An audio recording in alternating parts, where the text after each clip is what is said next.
Ang Pilipinas ngayon. Narito na ang pinakamainit na mga balita na nakalap sa bawat sulok ng bansa. Ihahatid sa bawat Pilipino saan man kayo sa mundo. Ang Pilipinas ngayon. Pakinggan ang bawat kaganapan sa bawat lalawigan. Ito ang Pilipinas ngayon.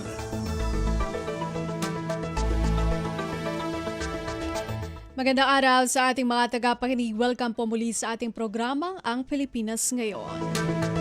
Napapakinggan po ninyo saan mang bahagi ng mundo sa pamamagitan ng ating himpilang radyo, Pilipinas World Service ng Presidential Broadcast Service. Napapakinggan po tayo sa Radyo Pilipinas World Service audio streaming sa inyong mga PBS, Evox, Receiver app at sa Radyo Pilipinas World Service official Facebook page at YouTube channel. Magandang balita po, balik shortwave radio na rin po ang Radyo Pilipinas World Service. Napapakinggan po tayo sa ibayong dagat para sa ating mga kababayang overseas Filipino workers at mga seafarers sa mga sumusunod na shortwave frequencies. Ang English program po tuwing 10 a.m. hanggang 11:30 a.m. mapapakinggan sa 15.640 MHz, 17.750 MHz at 21.720 MHz. Ang Filipino program naman po tuwing 1:30 a.m. hanggang 4:30 a.m. mapapakinggan sa 9.920 MHz, 12.120 MHz at 15.190 MHz. Ito po si Bea Gaza de Guzman. Samahan po ninyo ako sa kabuuan ng ating programa ngayong araw. Kapapalooban pa rin po ng mga mahahalagang balita mula dito sa ating bansa kasama ng mga ulat mula sa iba't ibang rehiyon ng Pilipinas, segmentong business, sports at showbiz. Antabayanan po sa inyo na sa ilang sandali ang kabuuan ng ating programang Ang Pilipinas Ngayon. Mga kaganapan sa Kamaynilaan at mga kalapit na lalawigan dito sa Ang Pilipinas Ngayon. Sa ating mga pangunahing balita, isinusulong ni Pangulong Ferdinand R. Marcos Jr. ang mas malalim na regional cooperation at people-centered development sa Special Brunei Darussalam Indonesia Malaysia Philippines East Asian Growth Area o BIMP-EAGA Summit sa Cebu. Ayon sa Pangulo, ang pagtutulungan ng mga bansa sa rehiyon ay dapat nakikita at may pangmatagalang pakinabang sa mga tao araw-araw, hindi lamang economic targets sa papel. Tinukoy ng puno ehekutibo na ang mga kasalukuyang programa at proyekto sa ilalim ng BIMP-EAGA framework ay patuloy na lumilikha ng kabuhayan, nagpapabuti ng connectivity at nagpapalawak ng mga oportunidad. Let this summit renew our resolve to translate vision into action and plans into lasting impact. Together, let us continue building a more connected, resilient, and prosperous BIMP-EAGA for present and future generations. Si Pangulong Ferdinand R. Marcos Jr. Kumpleto, detalyadong balitaan, di papahuli sa mahahalagang kaganapan. Kamustahin ang inang bayan, ang Pilipinas ngayon. Pangulong Ferdinand R. Marcos Jr. na magitan sa Thailand at Cambodia kaugnay ng matagal ng tensyon na namamagitan sa dalawang bansa. Mga pinuno ng nasabing bansa nagkasundong mag-usap para sa kapayapaan. Magbabalita si Alvin Baltazar. Nagsilbing tulay si Pangulong Ferdinand R. Marcos Jr. upang magkaroon ng dialogo ang Thailand at Cambodia sa layuning maayos ang matagal lang hindi pagkakaintindihan. Sa press conference ng tatlong leader na inorganisa ni Pangulong Marcos na tumatayong chair ng ASEAN 2026 ay sinabi nitong kumpiyansa siyang maaayos ang anumang hindi pagkakaunawaan ng dalawang bansa. Ito'y sa pamamagitan ng constructive dialogue sa kanilang bilateral border issues at kapwa pinagtibay naman ng dalawang bansa ang pagpapanatili ng bukas na komunikasyon, pag-iwas sa mga hakbang na maaaring magpalala ng tensyon at pagpapatuloy ng mga pagsisikap tungo sa mapayapang dialogo at makabuluhang pakikipag-ugnayan. Kaugnay nito ay nagkasundo ang 20 ministro na atasan ng kani-kanilang foreign ministers na ipagpatuloy ang bukas at tapat na dialogo, mas direktang talakayin sa isa't isa ang mga makabuluhang hakbang upang maiwasan ang paglala ng tensyon, mapalakas ang mga kondisyon para sa kapayapaan at katatagan at mapangalagaan ang kapakanan ng kanilang mga mamamayan. Pakinggan natin si Pangulong Ferdinand R. Marcos Jr. at punong ministro ng Cambodia at Thailand. We express our confidence in the ability of both Cambodia and Thailand to resolve the matter amicably and to manage their border differences peacefully in the spirit of ASEAN solidarity and unity. Cambodia believes this is a peaceful path toward a fair solution for both parties. Prime Minister Hun Manet and I agreed to assign our foreign ministers to work together closely on a list of practical confidence-building measures. Nag-uulat mula sa Cebu para sa 48th ASEAN Summit, Alvin Baltasar, Radyo Pilipinas, Radyo Publiko.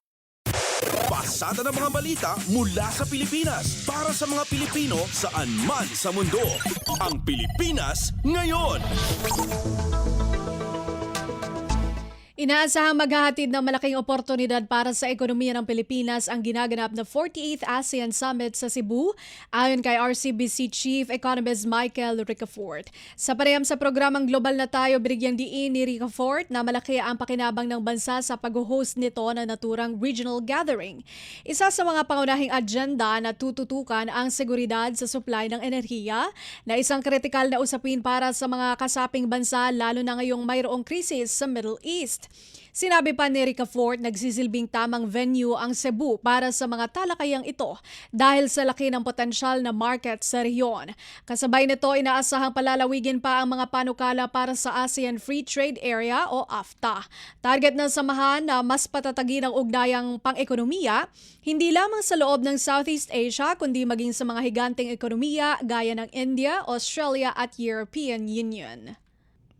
Yes, it did, Saray. Parang it brought to the fore yung imperative in terms of cooperation with fellow ASEAN countries to agree further and solidify the cooperation, say, on energy supplies and security for the country. Yan, nandito na po sila, yung mga economic ministers. So this is the best venue for them sa pagdating din sa food security, no? Kasi nandiyan din yung biggest sources natin ng bigas na imported, no? Pag kinakailangan, like yung pag during the lean season, yung Vietnam nandyan, yung Thailand nandyan. So, tapos yung trade din, yung mga free trade agreements, no? Kasi able to also maximize our free trade agreements, yung supply chains natin, yung diversify natin yung exports natin, palakihin pa yung market for our exports. Ito, malaki kasing market din yung fellow ASEAN and Asian countries. And with many regions, no? Yung ASEAN with South Korea, ASEAN with India, ASEAN with Australia, New Zealand, and yun,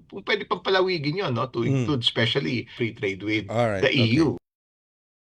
Bukod sa kalakalan, mahalaga rin ang maging unified stand o nagkakaisang paninindigan ng ASEAN pagdating sa mga areas of cooperation. Kabilang dito ang pagtiyak na mananatiling bukas ang Strait of Hormuz para sa pandaigdigang daloy ng langis at pagpapatibay ng security cooperation sa rehiyon upang mapanatili ang kapayapaan at kaayusan. Kumpleto, detalyadong balitaan, di papahuli sa mahahalagang kaganapan. Kamustahin ang inang bayan, ang Pilipinas ngayon. Balita pa rin hinggil sa ASEAN Summit sa Cebu. Tiniyak ng Department of National Defense na regular ang isinasagawang inspeksyon ng Committee on Security, Peace and Order and Emergency Preparedness ng ASEAN-Philippines National Organizing Council upang masiguro ang kaayusan at kaligtasan sa nagpapatuloy na 48th ASEAN Leaders Summit sa Lapu-Lapu City, Cebu. Ayon kay Department of National Defense Undersecretary Ignacio Madriaga, lahat ng key areas sa ASEAN Leaders Summit ay may nakaantabay na handang tumugon sa anumang pangangailangan bilang bahagi ng paghahanda ng gobyerno ng Pilipinas. Kabilang sa mga inikot ni Madriaga ang International Media Center kung saan nakalagi ang mga media personnel mula sa buong ASEAN region upang matiyak na nakapwesto ang mga deployed personnel mula sa kanilang komite. Of making our rounds just to ensure that everything are in place, that all contingencies are covered, and like with the IMC, we're going to put in place a medical team inside this area so that whatever contingencies, medical emergencies, our team would be able to respond immediately. And that concept is being executed throughout the whole island of Cebu to ensure that the ASEAN hosting of the Philippines would be a success. So all contingencies, man-made, natural, are all covered. Si Defense Undersecretary Ignacio Madriaga. Kumpleto, detalyadong balitaan, di papahuli sa mahahalagang kaganapan. Kamustahin ang inang bayan, ang Pilipinas ngayon. Balita naman hinggil sa pagtugon ng pamahalaan sa pagputok ng Bulkang Mayon.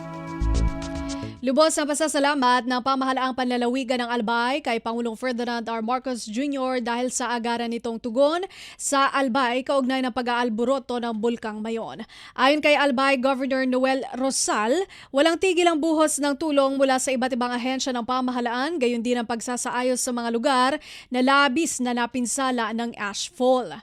Binigyang diin din ni Rosal ang inilaang pondo ng Department of Labor and Employment o DOLE para sa tupad program na nagkakahalaga ng 100 million pesos para sa mga apektadong residente. Papalo naman sa mahigit 6,000 pamilya ang makikinabang sa financial assistance mula naman sa Department of Social Welfare and Development o DSWD. Pinatawag niya, pinasok niya, pinauna niya yung Albay. I'm so thankful. And meron pa tayo, yung pinamention niya, yung DOLE, tupad. Meron pa siya, 100 million plus peso. Kung ito, nandyan na yung pera. Kaya punahin ta muna sa Monday, maabot daw Secretary Gatchalian, ma-release na tayo. So, maswerte sa mga paraumata. Dapat 4,000, pin-extend ko yung mga iba pang na-damage, 6,411. Iyan ang pahayag ni Albay Governor Noel Rosal. Pasada ng mga balita mula sa Pilipinas para sa mga Pilipino saan man sa mundo. Ang Pilipinas ngayon. Karagdagang malinis na inuming tubig ang panawagan ngayon ng lokal na pamahalaan ng Ginubatan, Albay, kaugnay pa rin ng naging epekto ng ashfall na dulot ng aktibidad ng Bulkang Mayon. Ayon kay Ginubatan, Albay Mayor Gemma Onghoko, napakalaking tulong ng ibinigay na 20,000 bottles ng mineral water ng Office of Civil Defense Region 5 na kailangan ng mga nasasakupan nilang barangay. Ani Onghoko, bukod kasi sa problema ang dala ng ashfall sa mga water sources ng Ginubatan, ay sumabay pa ngayon ang epekto ng tag-init na lalong nagpanipis ng kanilang reserba ng tubig. Kailangan namin ng tubig. Kasi since yung resource namin is, to be honest, ngayong summer medyo nadideplete yung level na water level. Lalo pa itong nangyaring pagbagsak sa amin ng ashfall, yung pag-flushing and everything, yung consumption, talagang apektado. So, sabi ko, isa sa pinaka-immediate na need ng is mineral water, bottled water. Ginubatan, Albay Mayor Gemma Onghoko.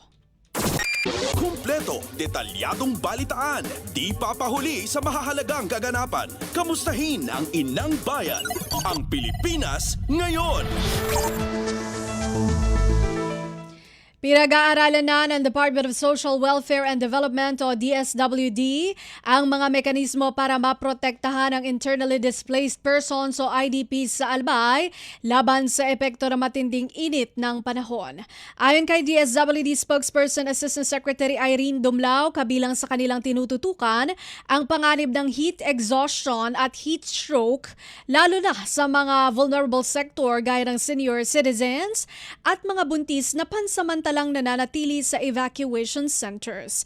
Sa ngayon, may nakadeploy na anyang water trucks para matiyak ang sapat na supply ng malinis na tubig para sa evacuees. Humingi na rin ng tulong ang DSWD sa Department of Health o DOH para sa regular health surveillance at monitoring para agad matukoy at maagapan ang mga posibleng kaso ng heat-related illnesses. We're currently discussing how to retrofit our evacuation centers para maprotektahan nga po, ma-insulate yung ating mga camps, mga tents from the effects of the elevated heat temperatures. And likewise, we're checking on the proper ventilation, again, to ensure that our IDPs who are currently in the evacuation centers are somehow protected from the effects of the DSWD spokesperson, Assistant Secretary Irene Dumlao. Pasada ng mga balita mula sa Pilipinas para sa mga Pilipino saan man sa mundo. Ang Pilipinas ngayon. Walang patid ang ipinatutupad na agricultural interventions ng Department of Agriculture Region 5 sa mga apektadong magsasaka at agri-sector workers ng aktibidad ng Bulkang Bayon at nangyaring ashfall. Ayon kay DA Region 5 spokesperson Lovella Guarin, papalo sa 378 milyong piso na halaga ng farm inputs ang ipamamahagi ng DA oras na makabalik na sa kanilang mga bukid ang mga magsasaka. Naipamahagi na rin ang iba pang agriculture o agri-interventions tulad ng laminated stacks, sprayers at feeds o pakain sa livestock raisers. Sa ngayon, pumalo na sa 13 milyong piso ang naitalang initial agricultural damage sa mga bayan ng Ginubatan, Kamalig at Daraga. Ang karamihan kasi sa aming intervention, yung 398 million worth na intervention ay farm input siya. Mga binhit, mga fertilizer, and hindi pa po ngayon maibibigay dahil hindi pa naman sila makakabalik sa mga farms nila. Anyway, marami naman pong agency under the Department of Agriculture, like yung PCIC na maagap naman sa pag-action din doon sa mga pwedeng insured po na mga crops. Si Department of Agriculture, DA Region 5 spokesperson Lovella Guarin. Kumpleto, detalyadong balitaan, di papahuli sa mahahalagang kaganapan. Kamustahin ang inang bayan, ang Pilipinas ngayon. Samantala, balita naman sa pagtugon ng pamahalaan sa Middle East crisis. Listahan ng mga benepisyaryo ng TNCs para sa special payout ng cash relief assistance mahigpit na sinala ng Department of Social Welfare and Development o DSWD. Si Mary Ann Bastasa sa balita. Dumaan muli sa masusing data cleansing ng Department of Social Welfare and Development o DSWD ang listahan ng mga driver beneficiary ng Transport Network Companies o TNCs. Ito ay bilang paghahanda sa nakatakdang special payout para sa mga rider sa susunod na linggo. Katuwang sa pagsala ng listahan ang DICT pati na ang Land Transportation Franchising and Regulatory Board o LTFRB. Layo nitong tiyaking malinis at wasto na ang mga listahan ng mga makakatanggap ng cash relief assistance kabilang ang mga hindi pa nakakapag-claim at mga karagdagang benepisyaryo. Dumalo rin sa pulo ang mga kinatuwa ng iba't ibang TNC para beripikahin ang final list na gagamitin sa payout na sisimulan sa susunod na linggo. Ayon sa DSWD, napagkasunduan na ang mga TNC ng tutukoy ng payout venues at sila na rin ang magbibigay ng abiso sa kanilang mga driver. Mula sa DSWD para sa Bagong Pilipinas, Mary Ann Bastasa, Radyo Pilipinas, Radyo Publiko.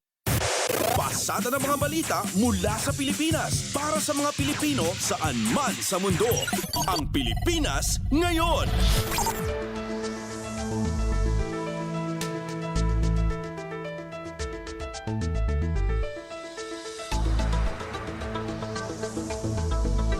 Aarangkada na sa susunod na linggo ang panibagong special payout para sa mga motorcycle taxi at delivery service riders na hindi pa nakatatanggap ng cash aid matapos ang pula ng Department of Social Welfare and Development o DSWD sa Transport Network Companies sa NCR.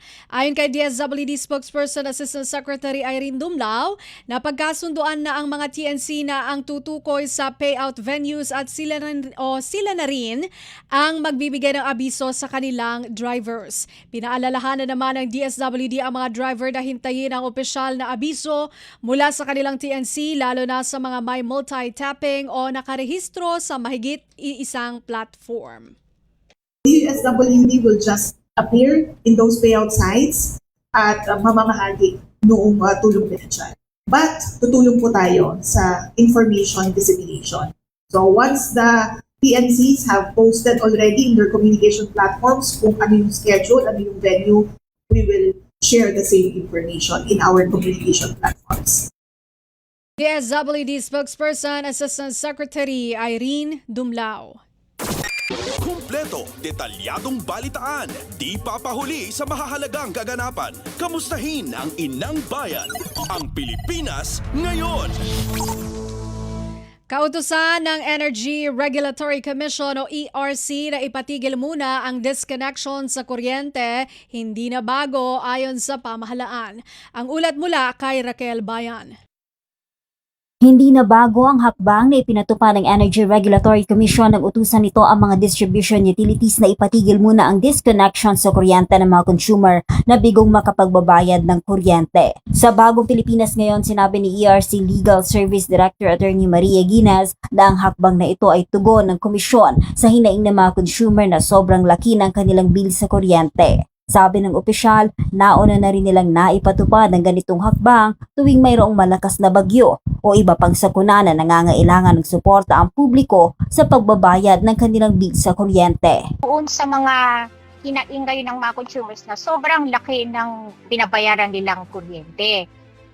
Ito ay hindi naman bago na metodolohiya ng komisyon. Ito ay kailangan ng mga consumers. Ginawa na rin naman namin ito tuwing may malalakas na bagyo at kailangan ng tulong at suporta yung ating mga kababayan dun sa pagbabayad nila ng kuryente. Mula sa Malacanang para sa Bagong Pilipinas, Rakal Bayan ng Radyo Pilipinas, Radyo Publiko. Pasada ng mga balita mula sa Pilipinas para sa mga Pilipino saan man sa mundo. Ang Pilipinas ngayon. Samantala, tiniyak ni Department of Migrant Workers o DMW Secretary Hans Leo Kakdak na tuloy-tuloy pa rin ang isinasagawang repatriation efforts ng pamahalaan para sa mga Pilipinong nais umuwi na ng bansa, partikular na mula sa gitnang silangan. Ani Secretary Kakdak na sa mahigit 9,000 overseas Filipino workers o OFW na ang napauwi ng pamahalaan at posible pa itong madagdagan dahil may mga Pilipino pa rin nagpahayag ng kanilang pagnanais na makauwi ng Pilipinas. Dagdag pa ng opisyal na maraming nakalatag na programa ang gobyerno tulad ng livelihood programs, job fairs, mga pagsasanay at benepisyo mula sa mga social protection institutions tulad ng SSS at Pag-ibig Fund. Repatriation flights will continue. Among others, yung sa Kuwait. Kasi di ba napapabalita na meron pa rin, kumbaga, dumadami yung mga nagnanais na umuwi sa state of Kuwait. Iyan ang pahayag ni DMW Secretary Hans Leo Kakdak. Kumpleto, detalyadong balitaan, di papahuli sa mahahalagang kaganapan. Kamustahin ang inang bayan, ang Pilipinas ngayon. Positibo ang Philippine Economic Zone Authority o PEZA na makakabalik ang Pilipinas bilang isa sa best performing economies sa Southeast Asia pagkatapos ng Middle East crisis. Ayon kay PEZA Director General Teres Sopanga, ito'y batay sa pagtaya ng International Monetary Fund o IMF na posibleng lumago sa 5 hanggang 7% ang ekonomiya ng bansa sa susunod na taon. Tiwala rin ng PEZA na patuloy ang pagpasok ng mga mamumuhunan sa Pilipinas sa sandaling humupa ang tensyon sa Middle East. We see the resilience of the Philippine economy able to bounce back from a crisis, and we are encouraged by the latest report of IMF even saying that once the crisis is resolved, assuming it's going to be shortly, Philippines is even expected to grow by 5.7% by 2027. Yeah. And so we will be able to retain our status as one of the best performing economies in the region. PEZA Director General Teres Sopanga. Pasada ng mga balita mula sa Pilipinas para sa mga Pilipino saan man sa mundo. Ang Pilipinas ngayon. Balitang pamumuhunan pa rin na nanatiling malakas ang interes ng Japanese investors sa Pilipinas sa kabila ng nararanasang epekto ng Middle East crisis. Ayon kay SMBC Manila Branch, Hiroyasu Kanda, bagamat may hamon, bunsod ng tensyon sa gitnang silangan, nakaantabay ang business strategy ng Japan para mamuhunan sa Pilipinas. Samantala, nakikita rin ng banking sector ang matatag na interes ng mga dayuhang investors pagdating sa renewable energy. In terms of the renewable energy sector, I believe as a bank, foreign investors shows a very strong interest in the renewable energy sector recently. I believe that potential deal will be increased soon. SMBC Manila Branch, Hiroyasu Kanda. Kumpleto, detalyadong balitaan, di papahuli sa mahahalagang kaganapan. Kamustahin ang inang bayan, ang Pilipinas ngayon. Maglalagak pa ng mas maraming pamumuhunan sa Pilipinas ang isang Spanish multinational conglomerate na may kaugnayan sa infrastructure at renewable energy. Ayon kay Acciona Managing Director Ruben Camba, kabilang dito ang pamumuhunan sa onshore wind at offshore wind power at pagtatayo ng energy data centers sa susunod na taon. Ngayong taon may renewable energy projects ang Acciona sa Luzon at solar farm projects sa Visayas. We can offer the construction of the data centers with our construction business. And we can even do later on the wrap up with the facility service as well. So we can offer all these things along with the capital that we inject into the project. Si Acciona Managing Director Ruben Camba. Pasada ng mga balita mula sa Pilipinas para sa mga Pilipino saan man sa mundo. Ang Pilipinas ngayon.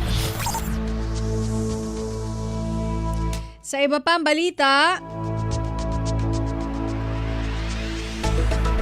muling tiniyak ng Department of Migrant Workers o DMW na nakatutok ang pamahalaan sa lagay ng 38 tripulante na nakasakay sa MV Hondius. Ayon kay Migrant Workers Secretary Hans Leo Kakdak, nasa maayos na kalagayan ang mga nasabing Pinoy seafarer at nananatiling walang sintomas ng hantavirus. Dagdag pa ni Kakdak na may mga ilang protocols na kailangang sundin upang maialis ang mga ito sa barko at makauwi na ng Pilipinas. They are okay and the situation on board under the circumstances ay maayos ang sitwasyon nila. Pero yun nga, di ba? Nadanas na rin natin nakaraan nung COVID itong sitwasyon na ganito eh. It is still best for them to be out of that ship and home. But having said that, there are protocols na kailangan din nating i-observe. Napahayag ni Migrant Workers Secretary Hans Leo Kakdak. Pasada ng mga balita mula sa Pilipinas para sa mga Pilipino saan man sa mundo. Ang Pilipinas ngayon. Kinumpirma ni Department of Migrant Workers, DMW Undersecretary Bernard Olalia, na 7 Pilipinong seafarers ang sugatan matapos tamaan ng airstrike ang container ship na MV San Antonio habang bumabagtas sa Strait of Hormuz. Sa programang Global na Tayo, ibinahagi ni Yusek Olalia na 4 ang nagtamo ng minor injuries at ligtas habang ligtas. Ang 3 naman ang nasa intensive care unit o ICU na nagtamo ng matinding sunog sa balat at nakalanghap ng usok o gas inhalation dahil sa pagsabog. Binigyan diin ni Yusek Olalia na walang nasawi sa insidente at kasalukuyang binibigyan ng atensyong medikal ang lahat ng mga biktima. Nakipagpulong na ang DMW sa employer at manning agency ng mga seafarer upang masiguro ang kanilang kaligtasan at tulong para sa kanilang mga pamilya. Patuloy ang monitoring ng ahensya sa mga natitirang crew na nasa loob at labas pa ng barko sa naturang stratehikong daluyan ng tubig. Sa kabila ng tensyon, iniulat din ng DMW na mahigit 1,300 Pilipinong seafarers na ang matagumpay na nakalabas ng ligtas mula sa Strait of Hormuz at nakauwi na sa kanilang mga pamilya sa Pilipinas. Doon sa 7 na seafarers po, 4 po doon ay minor injuries lang at safe na. 3 po sa kanila ay naka-experience ng medyo malubha, no, dahil sila po ay nagkaroon ng severe burns, no. May mga konpo sila paso at saka gas inhalation gawa noong drone attack, no. So 3 po sa kanila ay nasa ICU pero sila po ay binabantayan at may ulat naman at may monitoring ang ating ahensya at yung kanilang employer. Ang aming tanda po mahigit 1,300 na yung nakalabas ng mga seafarers po natin. Naligtas at nakauwi na po sa kanilang probinsya dito sa Pilipinas. Si Department of Migrant Workers, DMW Undersecretary Bernard Olalia. Kumpleto, detalyadong balitaan, di papahuli sa mahahalagang kaganapan. Kamustahin ang inang bayan, ang Pilipinas ngayon. Formal na nilagdaan ng Maritime Industry Authority o Marina ang Cape Town Agreement, isang international na kasunduan sa ilalim ng International Maritime Organization o IMO na naglalayong itaas ang antas ng kaligtasan sa sektor ng pangingisda. Ayon kay Marina spokesperson Director Luisito de los Santos, mahalaga ang pagsali ng Pilipinas sa kasunduang ito dahil nakatakda itong ipatupad sa buong mundo pagsapit ng taong 2027. Ang Cape Town Agreement ay bunga ng mga serye ng diplomatic conferences sa South Africa simula pa noong taong 2012. Layunin ng kasunduan na protektahan ang bahay o buhay ng mga mangingisda laban sa mga aksidente sa dagat. Binigyan diin ni De Los Santos ang tindi ng panganib sa naturang trabaho kung saan batay sa global statistics. Tinatayang 100,000 mangingisda ang nawawala bawat taon o halos 300 kada araw. Sa ilalim ng bagong standard, tututukan ang structural integrity, fire safety, life-saving appliances, radio communications, distress alert at crew training. Lilinaw ng opisyal na ang mga panuntunang ito ay prioridad para sa malalaking commercial vessels na may habang 24 na metro pataas habang hindi muna saklaw ang mga maliliit na bangkang pangisda. Na ang layunin po nito ay protektahan ang buhay ng mga mangingisda at maiwasan po yung aksidente sa dagat tulad ng paglubog, sunog, pagkawala ng komunikasyon at iba't ibang mga maritime accidents or incidents. So basically, magandang development po ito para sa Pilipinas kasi yung global statistics po ay sinasabi po na more or less 100,000 fishermen po yung nawawala o namamatay sa bawat taon. So in other words, ang sinasabi po ng mga datos ay may 300 na mga fishermen ang nawawala o namamatay kada araw. Ang mga applicable lang po dito ng mga fishing vessel, ito yung mga malalaking commercial vessels na fishing, 24 meters po ang length pataas. So yung mga below 24 meters, hindi na po sila saklaw ng provision po ng convention. So if we're going to exceed itong convention na to, napapasigurado po natin na nakikita na po natin yung vessel construction at saka yung yung structural integrity ng fishing boat, ng barko. Tinitingnan din po natin yung fire safety systems, life-saving appliances tulad po ng life rafts, life jackets, radio communications, madami po, distress alert systems, emergency procedures, at the same time yung crew training po. Marina spokesperson Director Luisito de los Santos. Kumpleto, detalyadong balitaan, di papahuli sa mahahalagang kaganapan. Kamustahin ang inang bayan, ang Pilipinas ngayon. Sa iba pang balita, kumpiyansa si Tinggog Party List Representative Jude Asidre na papalo sa mahigit 180 boto ang papabor para iakyat na sa Senado para sa paglilitis ang impeachment complaints laban kay Vice President Sara Duterte. Ani Asidre, bagamat inaasahan nilang lagpas na sa 1/3 ng Kamara ang pagpabor sa plenary voting, umaasa pa rin silang malalagpasan ang 200 mark na boto. Pinatunayan na kasi ng dalawang nakaraang clarificatory hearing na mayroon talagang probable cause ang mga inihaing impeachment complaint kontra sa Vice Presidente. We're hoping that the best result would be as much as or even higher than the impeachment we had last time. Pero sa ngayon, I can confidently say that it'll be above 180. We're hoping that at least 200 or 215, no? That's really the goal. Especially with the last two clarificatory hearings, no? When evidence actually was really presented, no, and examined as to their veracity and in the determination of probable cause. Si Tinggog Party List Representative Jude Asidre. Pasada ng mga balita mula sa Pilipinas para sa mga Pilipino saan man sa mundo. Ang Pilipinas ngayon. Desisyon ng Regional Trial Court na ibasura ang petisyon ni Attorney Man Scarpio Welcome sa House Panel Chair. Si Melanie Valdez Reyes sa report. Welcome kay House Committee on Public Accounts Chair at Bicol Saro Party List Representative Terry Didon ang naging desisyon ng Regional Trial Court na ibasura ang petisyon na inihain ni Attorney Man Scarpio, asawa ni Vice President Sara Duterte. Ayon kay Didon, tama lamang ang naging pasya ng korte dahil umano walang sapat na batayan ang kaso at nagsisilbi lamang itong sagabal sa proseso ng pagpapanagot sa pangalawang Pangulo. Tinanggihan din ng korte ang kahilingan ni Carpio na pansamantalang ipatigil ang impeachment process kabilang ang paglalabas ng writ of a preliminary injunction laban sa mga lider ng Kamara. Hindi rin pinagbigyan ng hiling na ihinto ang pagpapatupad ng sabina at ang paghingi ng income tax returns, tax records at iba pang dokumentong may kaugnayan sa mag-asawa. Giit pa ni Redon na ang mga ITR at iba pang dokumento ay maituturing na public documents at hindi saklaw ng confidentiality o privacy kapag ginagamit sa constitutional at investigative proceedings gaya ng impeachment. Dagdag pa ng Party List Solon sa pagkakabasura ng petisyon ay panahon na umano na ituon ang pansin sa nalalapit na botohan kaugnay ng impeachment na nakatakda sa Lunes, May 11. PGMM is twisting the narrative. Ang issue dito ay hindi tungkol sa malayang pamamahayag.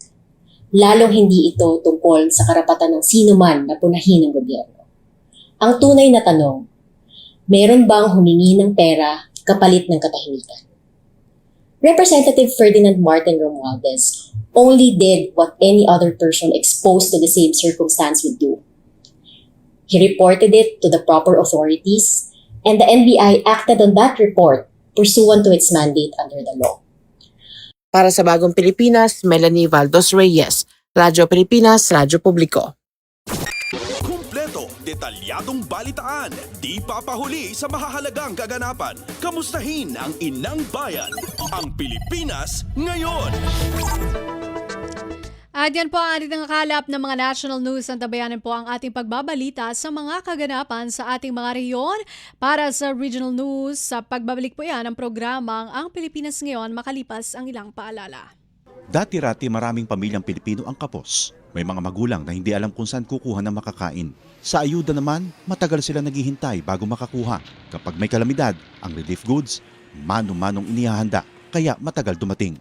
Ng ating walang gutom program. Kaya malinaw ang utos ni Pangulong Ferdinand Marcos Jr. Ilapit ang tulong, pabilisin ng serbisyo, siguraduhin may nakakain ang bawat pamilyang Pilipino. Direktiba ng ating Pangulo, siguraduhin dapat una wala ng pamilyang Pilipino na nagugutom para maging bahagi sila ng productive workforce. Nitong nakaraang linggo, personal na sinuri ng Pangulo ang pagpapatupad nito. Sa Walang Gutom Food Stamp Program, ang mga benepisyaryong tulad ni Lola Lumen ay tumatanggap ng 3,000 pisong food credits kada buwan sa electronic card, pambili ng masustansyang pagkain sa DSWD partner stores. Hindi na bibiyahe, mas mabilis. Ang resulta, nakikita. Mga masusustansyang pagkain ang agad na iuwi. Meron na ring balansyado na nutritional value ang binibigay, lalo na sa mga bata. Sa 4Ps o Pantawid Pamilyang Pilipino program, pinadali na rin ang pagkuha ng ayuda. Kung dati oras ang ginugugol sa biyahe, ngayon nasa cellphone na. Mas diretso, mas sigurado. These are the underserved areas. Walang branch ng bangko. Lahat ginagawa natin para maging madali para sa kanila, makuha nila yung mga cash benefit nila. Sa oras naman ng sakuna, mas mabilis na rin ang responde dahil sa mas maayos sa paghahanda at mass production ng relief goods. Kung dati ilang araw ang hinihintay, ngayon sa loob na lang ng ilang oras na ipadadala na ang tulong. Ito ang malinaw na resulta. Mas mabilis sa serbisyo, mas malapit sa tao, at mas nararamdaman sa araw-araw. Sa buong bansa, tuloy-tuloy ang trabaho. Isa-isang inaayos sa mga bagay na magpapagaan sa buhay ng mga Pilipino. Dahil walang Pilipino ang dapat magutom, mapabayaan, walang maiiwan. Salamat, President. Balita mula sa lalawigan sa bawat rehiyon ng ating bayan. Dito sa Ang Pilipinas Ngayon.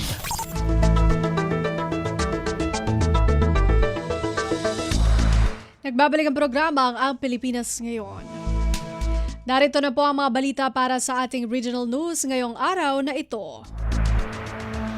Mahigit 100 public utility vehicle o PUV jeepney driver sa Kalinga tumanggap ng cash assistance mula sa Department of Social, Welfare and Development o DSWD sa ilalim ng Assistance to Individuals in Crisis Situations o AICS program. Magbabalita si Amelia Bumatnong ng RP Tabuk.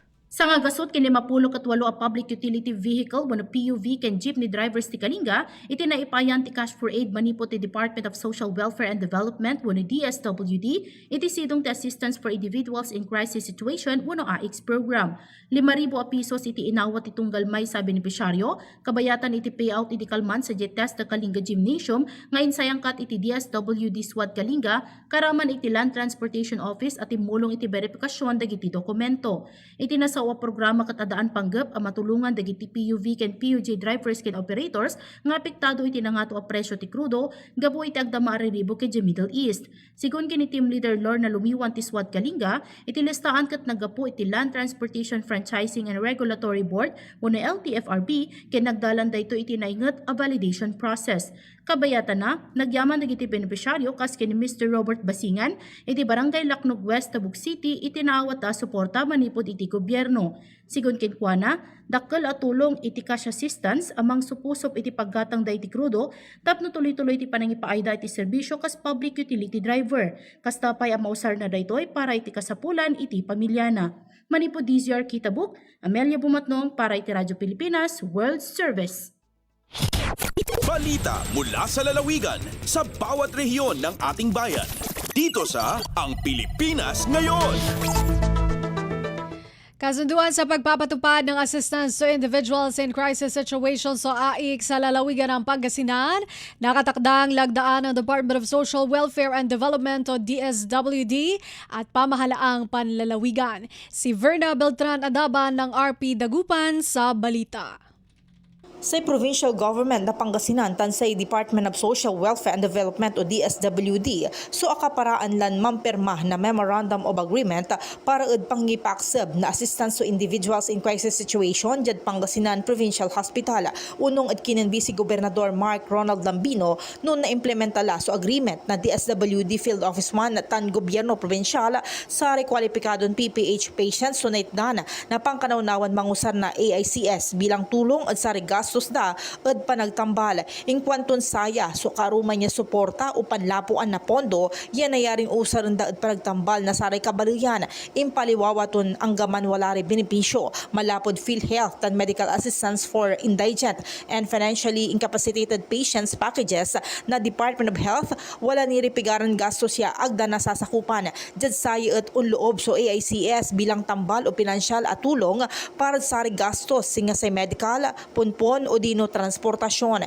Inyarom ng Lambino na sa pasyente ya malabay ya maka-avail na sayan programa at undolan ninsin siya ad masimuo niya screening na sa social workers tapen na siguro ya kwalipikado ira. Ang gapo ni spesipikon petsa so pamperma ad abitlan kasunduan tan saya sugawon kasumpalan niya na aprobaan so resolusyon yan ang lapod sangguniang palalawigan niya mga iter na otoridad at si Governor Ramon Gico III ya mampirma ad ngaran na gobyerno probinsyal. Malalapod Radyo Pilipinas Dagupan, siya si Verna Beltran Adaban para Radyo Pilipinas World Service. Balita mula sa lalawigan sa bawat rehiyon ng ating bayan. Dito sa Ang Pilipinas Ngayon.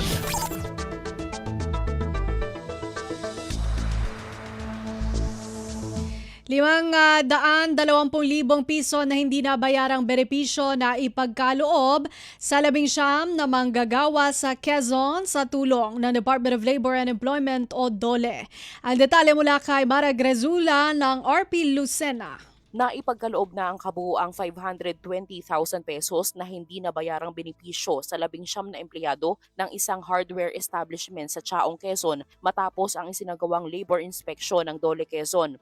Ayon sa pabatid ng DOLE Quezon, sa inspeksyon na ginawa nito, natukoy ang paglabag sa General Labor Standards kabilang ang underpayment of wages, hindi pagbabayad ng 13th month pay at hindi pagbabayad ng overtime compensation para sa taong 2025. Sa pamamagitan ng compliance proceedings, naiproseso ang pagtalima ng establishmento sa mga itinakdang labor standards at tuluyang naibigay ang kabuuang benepisyo sa mga apektadong manggagawa.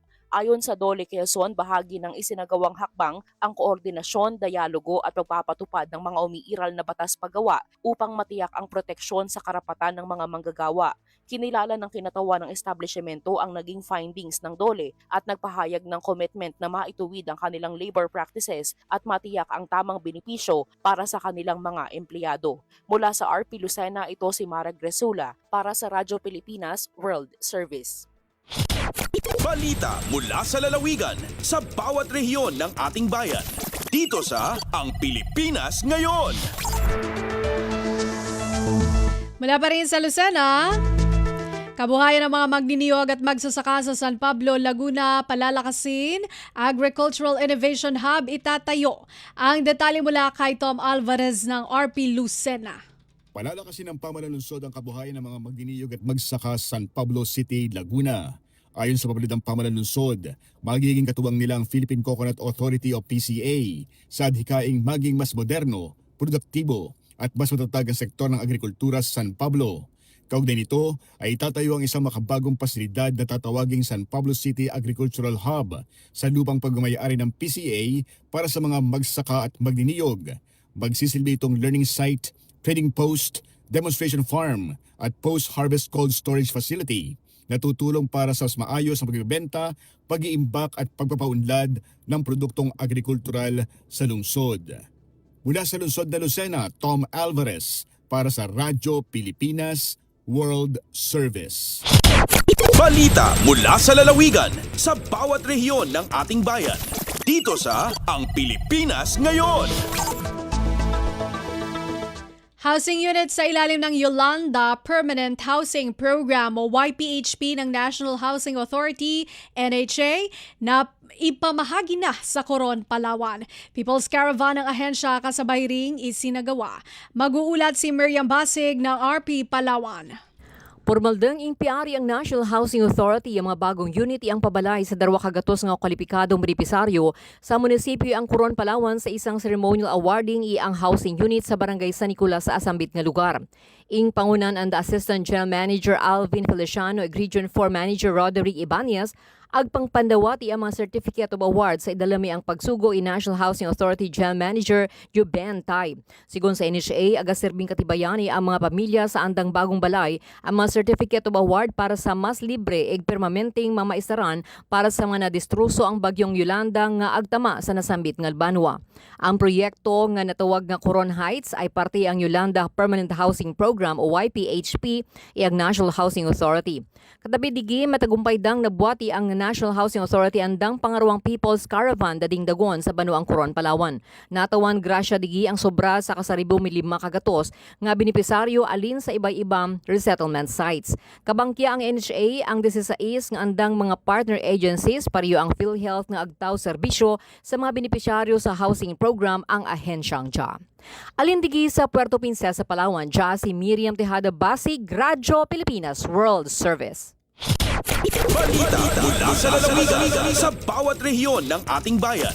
Dito sa Ang Pilipinas Ngayon. Mahigit 3,000 magsasaka at mangingisda sa Calbayog at Santa Margarita, Samar, benepisyaryo ng Presidential Assistance. Narito ang report ni Charmaine Perito Balves ng RP Calbayog. Manilampuson nga ginbuhat ang rollout sa Presidential Assistance for Farmers and Fisherfolks Program sa siyudad sa Calbayog, Samar sa pagpanguna sa Department of Agriculture, Regional Field Office 8, kasugbong ang City Agriculture Office.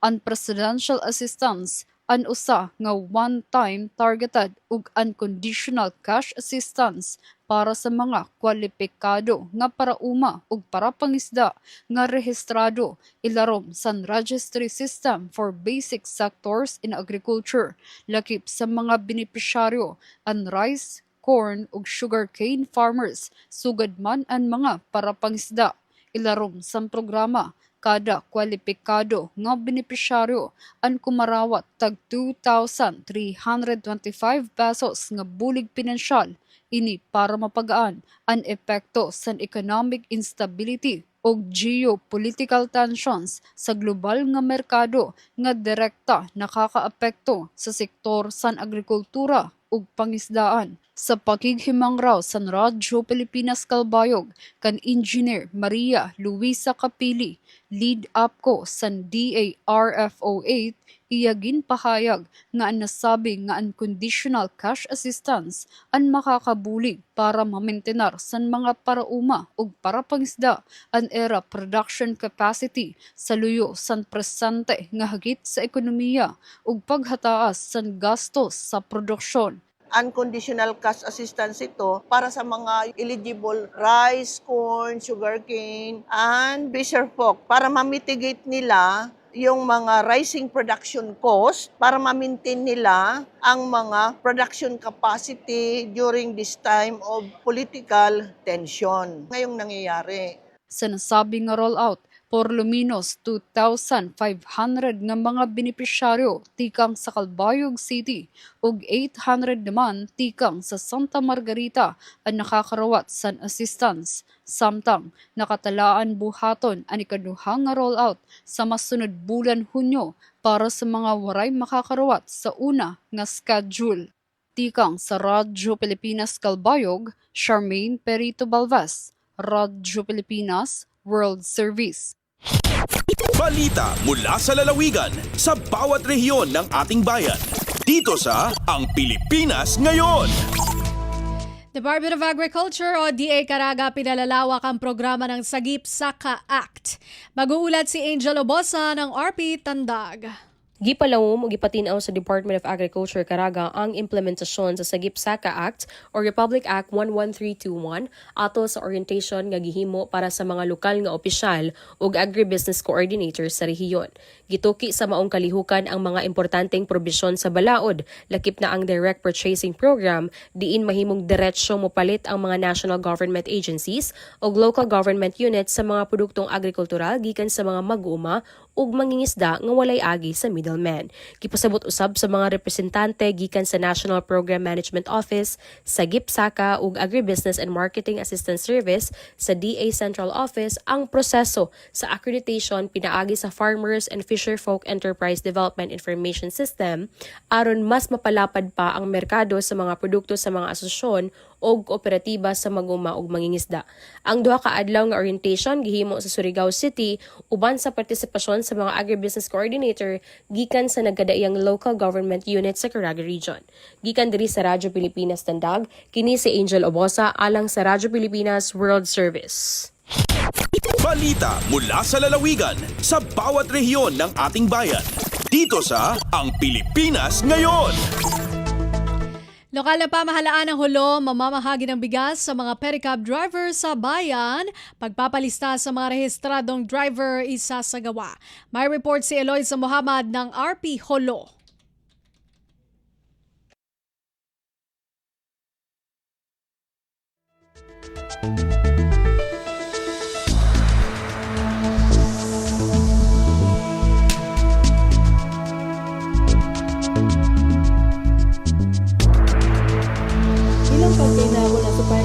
Ni mga sila magparakan sa sakatan na dahil at yang Hulo harap si magsisigpit halga sina panyakaan nagapahati in Hulo Municipal Government sina papaununin pagpalista sina ngan ang mga sila kway tricycle drivers sa haadlaw sa lasa pichang putag 2 May taon yan 2 bukawahan tagunum papaununin ni habawa sin Hulo Municipal Gym Hulo Municipal Compound pamanga sila sikad drivers sin patumtum sin pamarinta daerah Hulo kalagyan duma sin photocopy sin driver's ID nila iban updated registrations in tricycle. In maksud sin pagpalista niya supaya ikalamudin nga nila hapagdihil bukas dahil Hulo Municipal Government. Dahil RP Hulo, Eloisa Muhammad para Radyo Pilipinas World Service. Balita mula sa lalawigan sa bawat rehiyon ng ating bayan. Dito sa Ang Pilipinas Ngayon. Narinig po ninyo ang mga balita mula po sa iba't ibang lalawigan dito sa Pilipinas sa pamamagitan po ng ating regional news. Susunod po ang ating balita, negosyo at kalakalan at balitang pampalakasan mula kay Leo Magpayo sa pagbabalik po iyan ng programang Ang Pilipinas Ngayon. Magpapaalala muna ang himpilan. Mabilisang trivia, dagdag talino. Heto na ang Dagling Kaalaman. Umakyat na 50 hagdan sa isang araw. Nalaman sa pag-aaral ng Tulane University na ang pag-akyat ng mga 50 hakbang sa isang araw ay makakabawas sa panganib ng cardiovascular disease ng hanggang 20%. Sinasabi ng mga researcher na ito ay katumbas ng paglalakad ng 10,000 hakbang sa isang araw. Kaya, iwasan muna ang elevator at humakbang. Kaunting kaalaman na malaking dagdag talino. Abangan muli ang susunod na Dagling Kaalaman.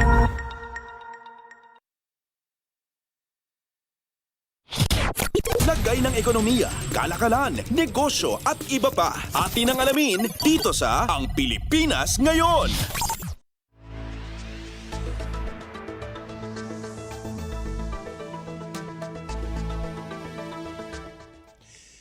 At nagbabalik po ang ating programang Ang Pilipinas Ngayon. Samantala, narito naman po ang balitang negosyo at kalakalan. Bumagsak sa 15-month low ang Gross International Reserves o GIR ng Pilipinas matapos ang matinding pagbaba sa foreign exchange holdings at foreign investments nitong Abril. Naitala ang GIR sa $104.1 billion, pinakamababa mula Enero taong 2025 at malayo sa record high na $113.3 billion noong Pebrero. Mula ito sa $106.6 billion noong first quarter. Ayon sa preliminary data ng Bangko Sentral ng Pilipinas o BSP, malaking dahilan ang pagbaba ang pag-unti ng forex holdings na bumagsak sa $464.9 million mula $1.75 billion noong Marso. Bumaba rin ang gold reserves sa $19.8 billion at patuloy na humina ang foreign investments sa $79.2 billion.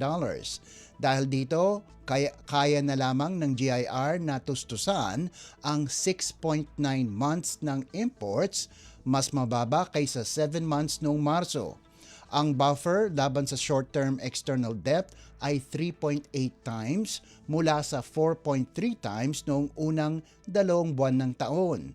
Binubuo ang GIR ng foreign denominated securities, ginto, foreign exchange, special drawing rights o SDRs at reserve position ng bansa sa International Monetary Fund, mga pondong nagsisilbing panangga ng ekonomiya laban sa external shocks at tumutulong sumuporta sa piso at sa kakayahan ng bansa na tugunan ang international obligations. Lagay ng ekonomiya, kalakalan, negosyo at iba pa. Atin ang alamin dito sa Ang Pilipinas Ngayon.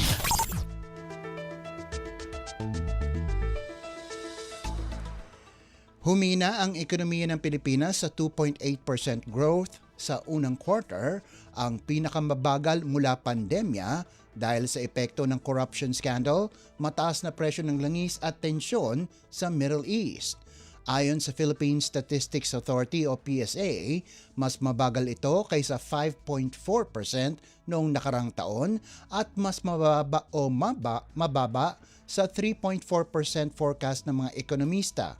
Seasonally adjusted, bahagya lamang itong umangat ng 0.93% mula sa 0.6% noong fourth quarter ng 2025. Sabi ng Department of Economy, Planning and Development o DepDev, pinabigat ng global oil shock, supply chain pressures at delay sa 2026 national budget ang economic activity. Giit ni Secretary Arsenio Balisacan, ramdam ang kombinasyon ng domestic at global challenges. Ito na ang pinakamahinang performance mula 2021 at mas mabagal kumpara sa Vietnam, Indonesia at China na naglabas na ng kanilang first quarter figures. Inaasahang bababaan ng pamahalaan ang growth targets sa susunod na Development Budget Coordination Committee meeting dahil malayo ang first quarter result sa 5 to 6% target para sa taong 2026.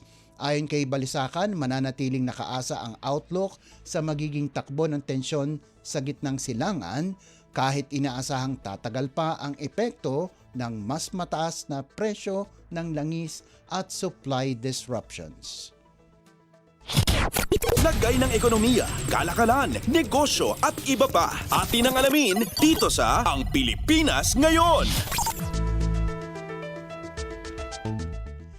Nagbabala ang Meralco na posibleng tumaas ang singil sa kuryente sa May bill dahil sa paghina ng piso at mas mataas na presyo sa spot market at mga supplier kumpara noong nakarang buwan. Tumataas din ang konsumo tuwing tag-init.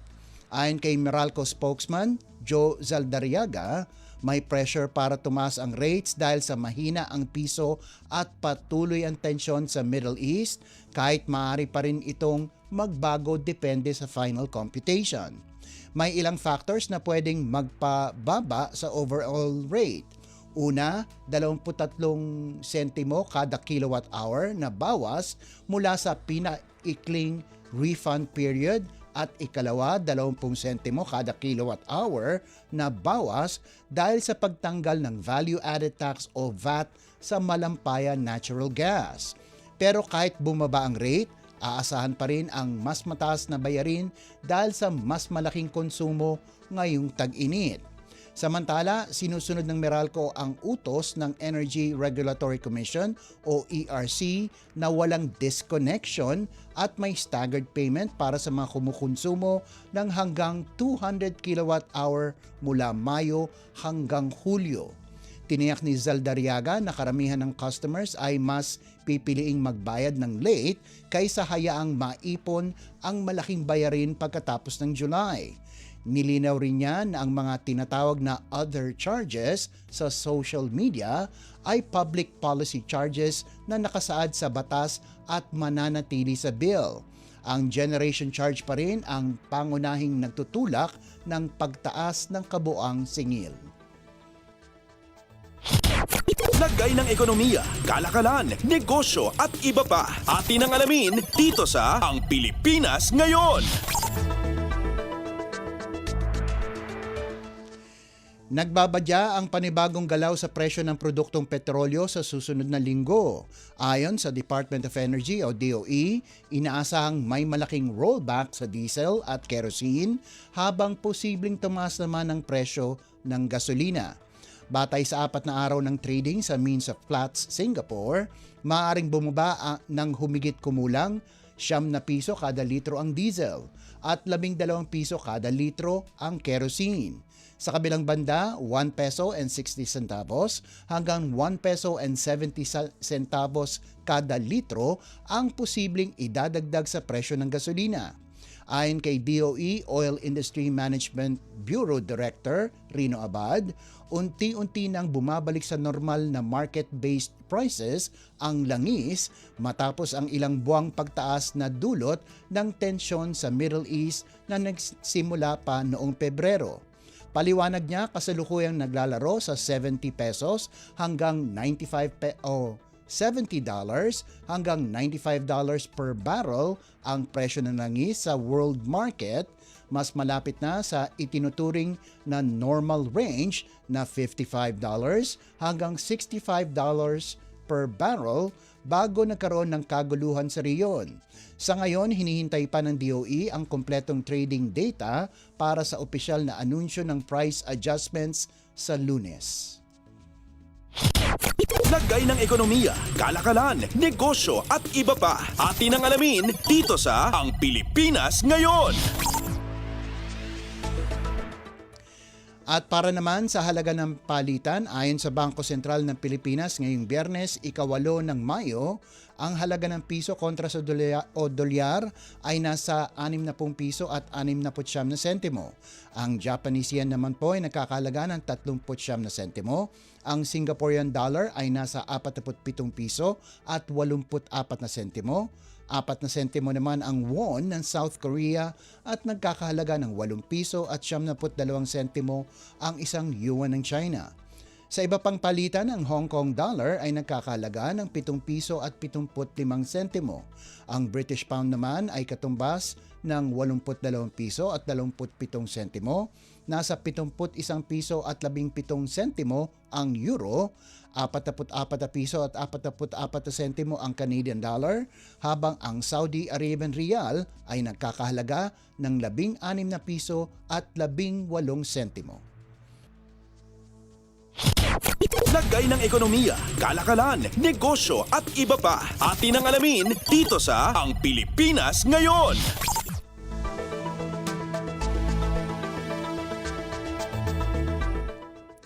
At yan po ang balitang negosyo at kalakalan. Samantala, susunod naman po ang sports balita. Updates at pinakahuling mga usapin sa mundo ng palakasan. Atin ang pakinggan dito sa Ang Pilipinas Ngayon. Target ni Filipina tennis star Alex Ayala na ipagpatuloy ang kanyang momentum sa round of 64 ng Women's Tennis Association o WTA 1000 Italian Open sa Rome ngayong Biyernes, Mayo 8, kung saan makakarap niya muli ang Chinese ace na si Xinyu Wang para sa isang matamis na rematch.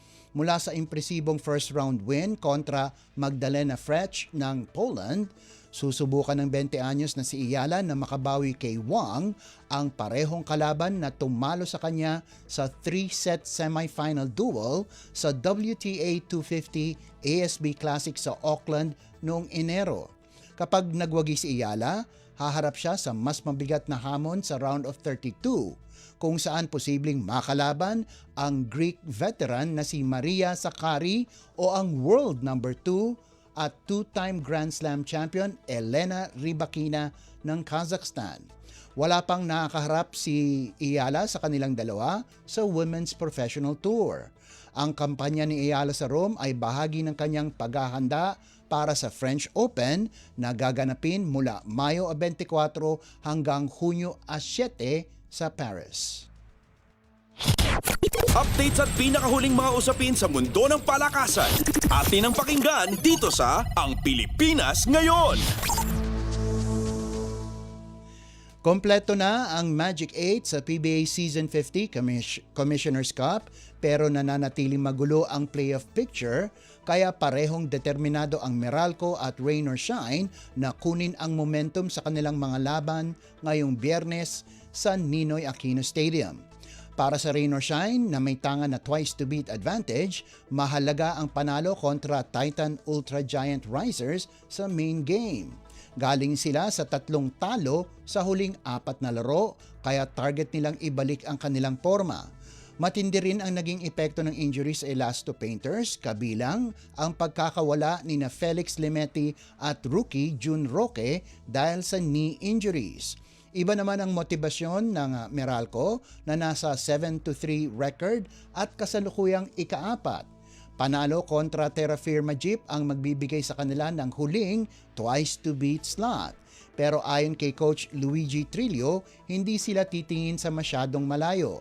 Parehong koponan ang nagbabala na hindi dapat maliitin ang mga kalabang tanggal na sa playoff race. Katunayan, kamakailan lang ay ginulat na Macau ang Phoenix at tinanggal ang tsansa nitong makapasok sa top 4. Updates at pinakahuling mga usapin sa mundo ng palakasan. Atin ang pakinggan dito sa Ang Pilipinas Ngayon. Nasa tuktok ng momentum ang De La Salle University matapos lumapit sa posibilidad ng season sweep sa UAAP Season 88 Women's Volleyball Tournament. At kung magtatagumpay sila sa susunod na laban, maaari itong maging pinakamatamis na kampyonato para kay Coach Ramil De Jesus at sa Lady Spikers, lalo na matapos silang mabigo sa huling 2 seasons, kabilang ang masakit na pagka-dismantle ng National University sa Season 87 para sa back-to-back title ng Lady Bulldogs. Ngayong hawak nila ang Game 1 straight sets win kontra sa reigning champions, isang panalo na lang sa Game 2 ang magbibigay sa Lasal ng kauna-unahang season sweep sa kasaysayan ng programa. Nakasalalay ito sa liderato ni na Angel Canino, Shane Reterta, Shivana Laput, Amy Provido at Eshana Nunag upang ihatid ang koponan sa kanilang ika-13 UAAP Championship. Sa nakalipas na 2 dekada, natiling dominanting puwersa ang Lady Spikers mula kina Iris Ortega at Manilia Santos hanggang kina Abby Maranyo, Cha Cruz, Kim Kiana D, Majoy Baron at Don Macandili. At ngayong Sabado, Mayo 9 sa Mall of Asia Arena, may pagkakataon silang muling malasap ang tagumpay sa pinakamakapangyarihang paraan kung makukumpleto nila ang sweep.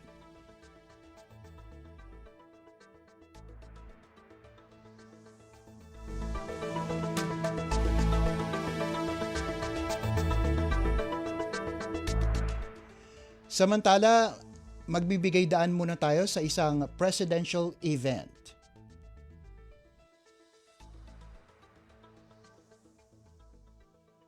Remind us once again of how deeply interconnected we are. Neither distance nor partnerships alone insulate any nation from the ripple effects of conflicts halfway around the world. In an increasingly connected world, instability in one part of the globe will quickly reverberate across supply chains, financial markets, and the daily lives of our people. We have seen firsthand the vulnerability of our nations to external factors. The domino effect of oil supply disruptions on the various sectors of our countries has affected how we conduct business, how we work, how we live. And while the impact may differ from country to country in ASEAN at present, there is no denying that this disruption will have an impact on the future. Even if the tensions de-escalate in time, the damage to critical infrastructure, to vital systems, and trust in general will continue to be felt for years to come. But this is something that we have foreseen. In ASEAN 2045, our shared future, we recognize that major power rivalries, supply chain disruptions, and resource security will test our region. While these difficulties continue to pose as challenges requiring effective and innovative responses to secure the future of ASEAN and its peoples, they also present inherent opportunities to achieve the resilient, innovative, dynamic, and people-centered ASEAN community that we envision. It is therefore critical that we, as the leaders of the ASEAN nations, ensure that the concrete steps towards achieving these goals are supported and enacted. Consistent with the Philippines ASEAN Chairship theme of navigating our future together, we have identified strategic priorities to translate our vision into action. Through the integrated Lead, Sail, Rise framework, we have aligned 3 community pillars into a coherent strategy. Lead reinforces a rules-based and resilient political security community. Sail drives an integrated and innovative-led economic community. Rise promotes a people-centered and inclusive socio-cultural community. Together, the framework translates ASEAN's long-term vision into mutually reinforcing actions on peace, prosperity, and people empowerment.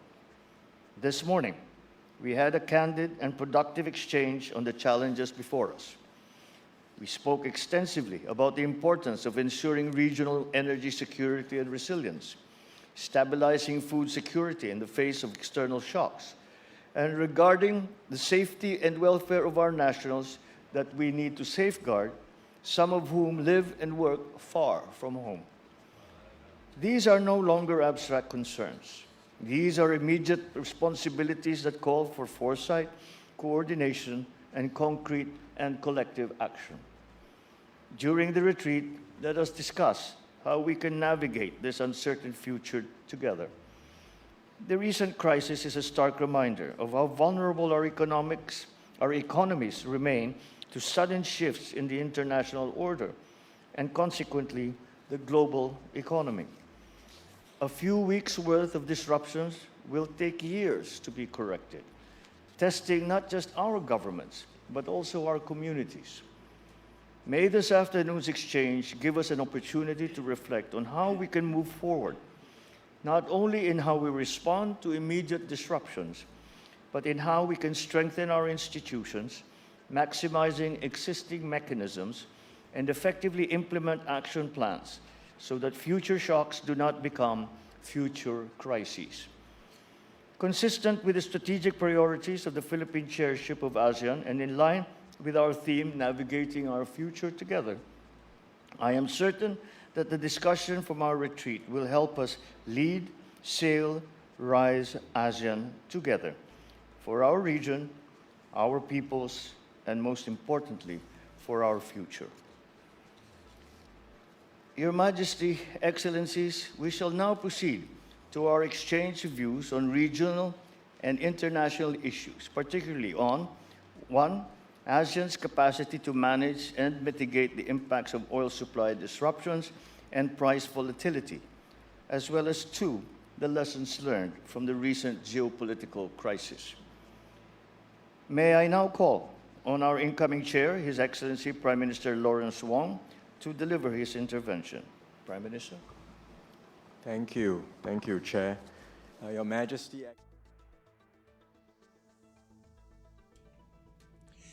At napakinggan niyo po ang talumpati ni Pangulong Ferdinand R. Marcos Jr. sa 48th ASEAN Summit Retreat na ginanap sa Cebu.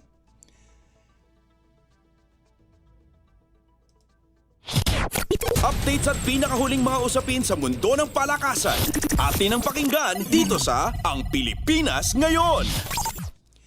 At yan po ang pinakahuling balita sa larangan ng palakasan. Ito po si Leo Magpayo. Samantala, nagbabalik na po si Bea Gaza de Guzman.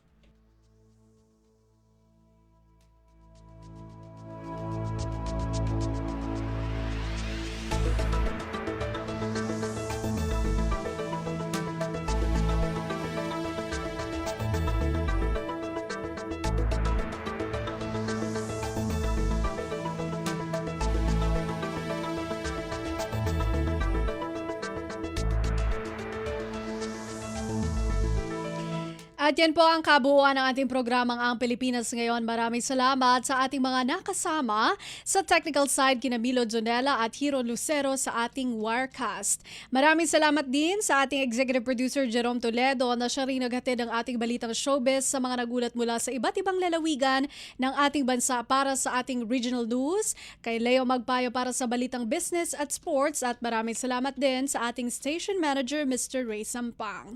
Hanggang sa susunod na edisyon ng ating programang Ang Pilipinas Ngayon. Ito po si Bea Gaza de Guzman. Magandang araw. At yan ang Pilipinas Ngayon. Muling samahan sa parehong oras at alamin ang pinakahuling mga kaganapan at balita saan man kayo naroon. Ang Pilipinas Ngayon.